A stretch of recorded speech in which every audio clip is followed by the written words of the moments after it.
그렇다면 하나님의 형상과 모양이라는 말은 어떤 의미를 지니고 있을까요? 우선 이 표현과 관련해서 주목해야 할 두 가지 사항부터 말씀드리겠습니다. 첫째는 형상과 모양은 서로 다른 말이 아니라라고 하는 사실입니다. 히브리어로 보면 서로 다른 단어를 사용하고 있습니다만 같은 뜻을 전달하고 있습니다. 형상과 모양이라고 하는 말은 어원적으로 보면 무엇과 같다 혹은 무엇을 닮다라고 하는 말에서 유래했습니다. 그럼 왜 같은 의미를 가진 다른 단어를 사용하였는가 할 때에 이것은 히브리인들의 언어 습관, 관습 때문입니다. 히브리인들은 동일한 내용을 강조하거나 같은 사실을 전달할 때 똑같은 의미를 가진 서로 다른 단어를 반복해서 사용하는 습관이 있었습니다. 모세는 하나님께서 창조 사역 마지막 순간에 사람을 너무나 특별하고 존귀한 존재로 만드셨다는 것을 강조하기 위해 형상과 모양이라고 하는 동일한 의미를 가지고 있는 다른 말을 의도적으로 반복해서 사용하였습니다. 둘째, 이 두 단어와 관련해서 기억해야 하는 좀 더 중요한 사실이 있습니다. 우리의 형상을 따라 우리의 모양대로라고 하는 말은 하나님의 육체성을 언급한 것이 결코 아닙니다. 하나님은 육체가 없으십니다. 하나님은 영이십니다. 따라서 하나님의 형상과 모양이라고 하는 말을 가지고 사람이 하나님의 육체를 닮은 것이라고 생각한다면 그것은 큰 잘못입니다. 눈에 보이는 어떤 형상을 만들어 놓고 하나님의 실제 모양이라고 한다면 그것은 우상입니다. 하나님의 형상과 모양이라고 하는 말은 하나님의 외적인 모습을 나타내는 것이 아닙니다. 오히려 하나님이 사람을 어떻게 여기시는가를 강조하기 위해서 사용된 비유적 표현입니다. 그렇다면 이제 하나님의 형상과 모양이란 말에 담겨 있는 몇 가지 의미를 생각해 보아야 할 것입니다. 이것이 오늘 강설의 핵심입니다. 잘 들으세요. 제가 이것을 정리하느라고 한 주 동안 많은 시간을 제 스스로 의논하고 숙고하였습니다. 그리고 여러분 앞에 말씀드립니다. 사람이 하나님의 형상과 모양을 지녔다라고 하는 말은 사람이 이와 같은 존재로 창조되었다는 뜻입니다. 첫째, 사람은 하나님의 성품을 닮은 전인격적인 존재입니다. 사람은 모든 피조물 중에 유일하고 특별한 사명을 맡은 존재로 창조되었습니다. 앞서 말씀드렸듯이 사람에게는 하나님이 지으신 창조 세계를 탐구하고 그 속에 있는 피조물들을 하나님을 대신하여 다스리고 관리하여 창조주 하나님께 영광 돌리는 중대한 사명이 맡겨졌습니다. 이렇게 창조주 하나님의 뜻을 받들기 위해서는 하나님과 인격적으로나 영적으로 교제할 수 있는 탁월한 존재가 필요했습니다. 그래야 하나님께서는 당신의 형상과 모양을 따라 자신의 닮은 존재를 만드셨습니다. 창세기 2장에 가면 하나님이 남자와 여자를 창조하시는 이야기를 좀 더 구체적으로 전해줍니다. 그때 가서 자세히 살펴볼 내용입니다만 그 중에 한 가지를 먼저 떠올려보면 하나님이 사람을 흙으로 지으신 후에 그 코에 생기를 불어넣으셨습니다. 사람을 만드신 재료는 흙입니다. 흙 자체는 보잘것이 없습니다. 가치도 없고 거기에는 생명도 없습니다. 그런데 마치 토기장이가 흙으로 귀한 그릇을 빚어내듯이 하나님은 몸소 흙으로 사람을 만드시고는 코에 생기를 불어넣으셨습니다. 그렇게 하심으로 하나님의 형상을, 하나님의 성품을 닮은 존귀한 존재가 되게 하셨습니다. 그렇다면 흙으로 만드신 사람의 코에 불어넣은 생기는 무엇일까요? 하나님의 지혜와 능력으로 만물을 새롭게 하시고 죽은 자의 영혼에 생명을 주시는 성령을 가리킵니다. 성부 하나님이 계획하셨고 성자 하나님이 만드셨으며 성령 하나님이 생명을 불어 넣어주셨을 때에 본래 티끌에 불과했던 존재가 하나님의 성품을 닮은 사람이 되어서 거룩하신 하나님과 특별한 교제를 나눌 수 있게 되었습니다. 무엇보다도 하나님의 뜻을 받들어 창조주 하나님께서 맡기신 사명을 감당할 수 있는 존귀한 위치에 서게 되었습니다. 이것이 하나님의 형상과 모양이란 말이 지닌 첫 번째로 중요한 의미입니다. 둘째, 사람은 하나님의 도덕적 성품을 그대로 반영하는 복사품이자 인격체입니다. 성경을 보면 하나님은 자신을 마치 사람과 같은 인격성을 지닌 존재인 양 표현하실 때가 있습니다. 이것을 신학적으로 신인 동형 동성 논이라고 합니다. 인간으로서는 하나님의 실제 성품을 이해할 수 없기 때문에 인간의 모습을 차용하여서 표현하신 것입니다. 그래야만 하나님이 어떠하신 분이시라는 것을 알 수 있기에 성경에는 하나님을 사람처럼 의인화해서 표현한 내용들이 많습니다. 우리는 이러한 신인 동형동선론적인 표현을 통해서 하나님은 사람과 같은 형체를 가지고 있지 않으시고 그래서 사람의 눈에 보이지 않는 분이지만 하나님께서는 탁월하신 지성과 의지와 감정을 지니고 계시다는 것을 알 수 있습니다. 사도 바울은 이런 하나님의 형상과 모양을 거룩과 의와 지식이라고 하는 말로 간추려서 표현합니다. 즉 하나님의 형상을 입은 자들에게는 하나님의 거룩과 의와 지식이라고 하는 속성이 선물로 주어졌다는 뜻입니다. 사람은 이런 속성을 통해서 하나님이 창조하신 존재와 목적을 인식하게 되고 하나님과 인격적으로 교제하게 되며 하나님께서 맡겨주신 사명을 감당하게 됩니다. 그러므로 하나님의 형상은 다른 말로 하나님의 인격성이라고 불리기도 합니다. 하나님의 인격성이 원본이고 실체라면 사람의 인격성은 복사품이고 그림자입니다. 이런 인격성을 지닌 덕분에 사람은 하나님처럼 스스로 무엇을 계획하고 결정하고 일할 수 있습니다. 하나님은 사람이 스스로 계획하고 결정하고 일할 수 있도록 자유의지를 허락해 주셨습니다. 이것은 피조물 중에서 오직 사람만이 가진 특성입니다. 아까 생물이라고 하는 말이 다른 생명 있는 피조물들에게도 적용되었다라고 말씀드렸죠.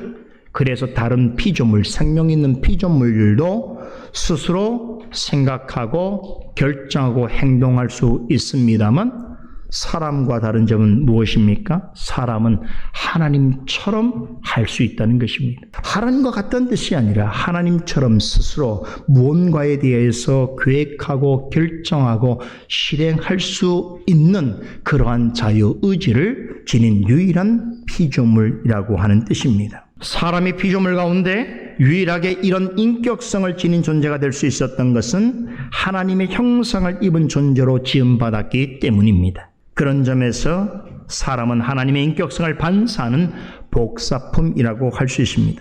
사람은 하나님의 뜻에 따라 스스로 올바른 것을 계획하고 결정하고 실행하고 책임질 때에 비로소 하나님의 형상을 닮은 인격체로 있을 수 있는 것입니다. 이렇게 사람은 처음부터 하나님의 인격성을 드러내야 하는 존재로 지음받았기에 모든 일에 있어서 하나님을 바라고 의지해야 했습니다. 그러니까 사람은 창조 때부터 실제적인 안드로포스, 하늘과 하나님만을 바라보고 살아야 하는 존재로서 창조되었습니다. 이것이 하나님의 형상대로 지음받았다라고 하는 두 번째 의미입니다. 셋째, 사람은 하나님을 대신하여 창조하신 피조물들을 다스리는 통치자입니다.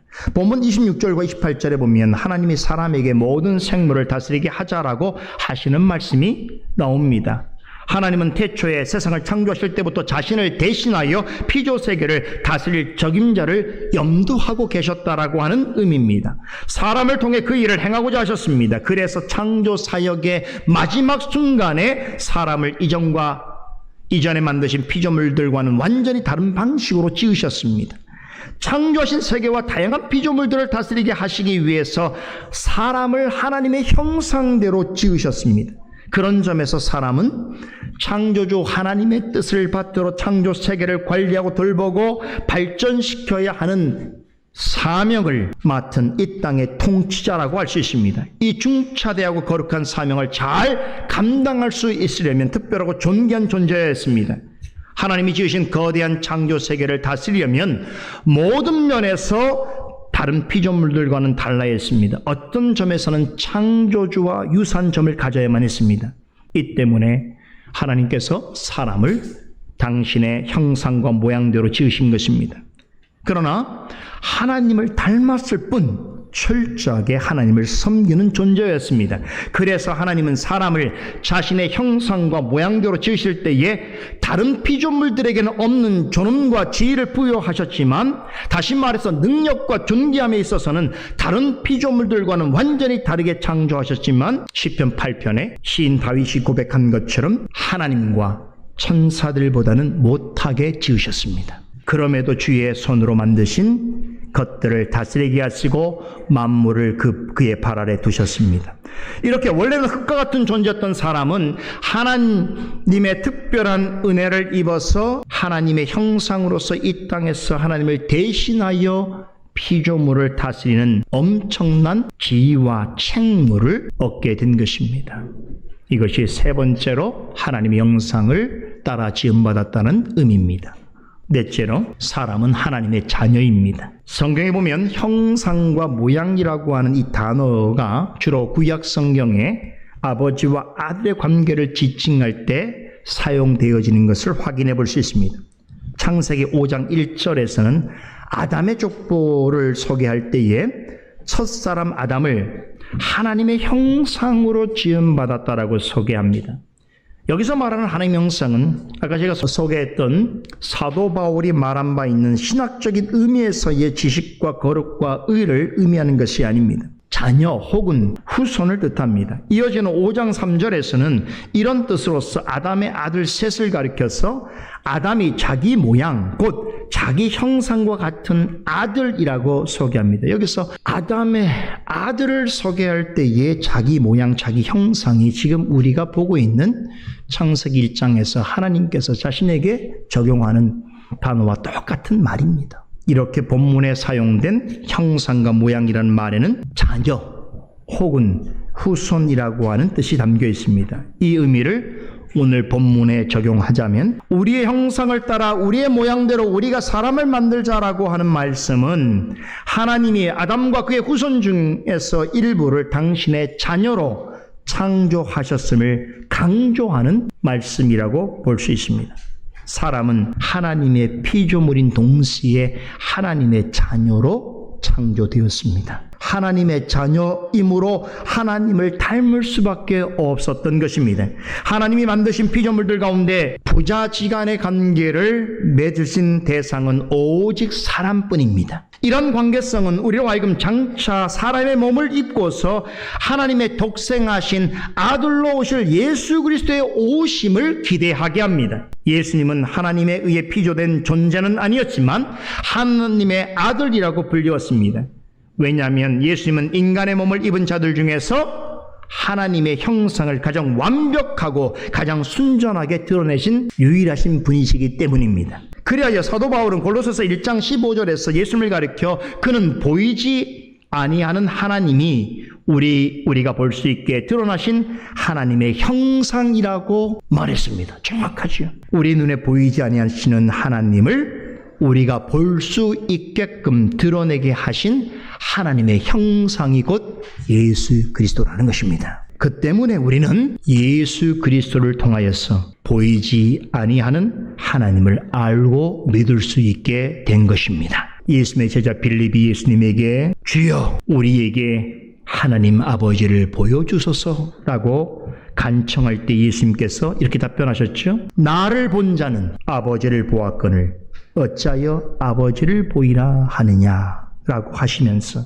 내가 아버지 안에 거하고 아버지가 내 안에 계심을 믿으라. 믿습니까? 우리는 과거에는 죄와 허물 가운데 죽었던 진노받아 마땅한 자들이었습니다. 그때에 우리는 하나님의 형상을 상실했었습니다. 그랬던 우리가 하나님의 아들이시면서 동시에 하나님의 형상 자체이신 예수님께서 십자가에 이루신 완전한 구속으로 말미암아서 우리의 일그러지고 망가졌던 하나님의 형상을 다시 회복할 수 있게 되었습니다. 그리하여 지난날에 하나님의 원수였던 우리가 이제는 하나님의 자녀로서 그분 앞에 설 수 있게 된 것입니다. 저는 오늘 본문에 우리 형상을 따라 우리의 모양대로 우리가 사람을 만들자라고 하는 이 말씀 안에는 장차 예수 그리스도를 통해서 이루실 구속에 관한 하나님의 중대한 계획이 이미 내포되어 있다라고 확신합니다.